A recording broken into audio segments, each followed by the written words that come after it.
We're in the centre of Gizmodo Gate, and I'm sitting here with the one and only Gizmoron, right? I wouldn't say one and only.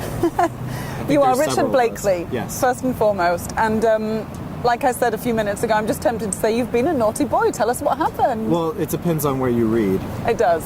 Some people think I'm a naughty boy, and others think I'm a hero or a villain, or I've even been called a terrorist, an industrial terrorist. But you've started quite a heated debate, which we're here to chat about. Yes.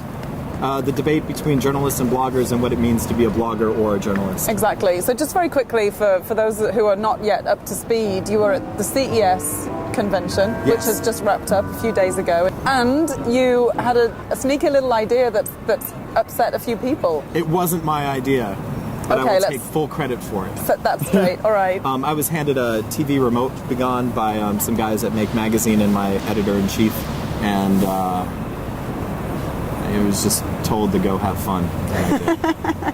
Well, this screen is going wacko-macko up here.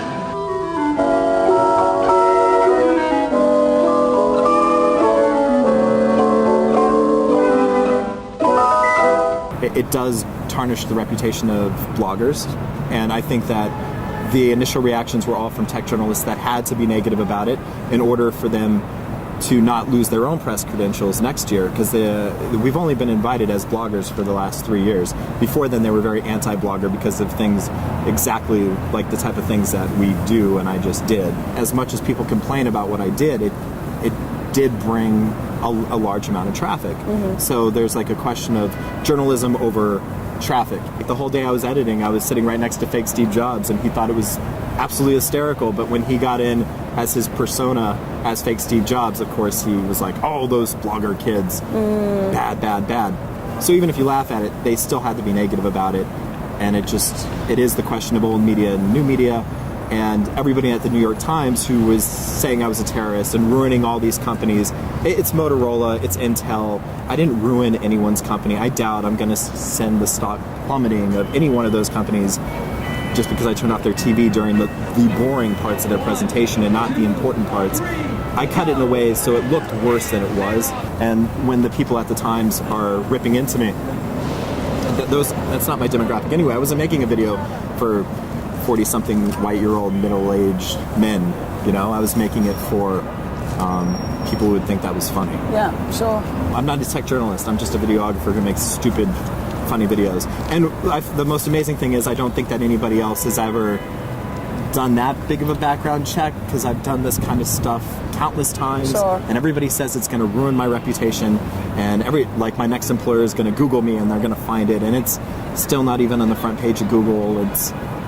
I just don't believe that one bit. I think it was funny, and I'm going to stick to that. It feels as well as, I mean, I don't know, but it could be one of those situations where everyone is on this side of the fence, and then in a few days' time, everyone will kind of like be on the other side of the fence. That's what's happening. The first reactions, horrible. They were just like, this person needs to be banned for life. All of Gizmodo needs to be banned for life. We need to be sued, and the company needs to be sued, and I cannot believe you're backing them. Everyone at Gizmodo should be fired.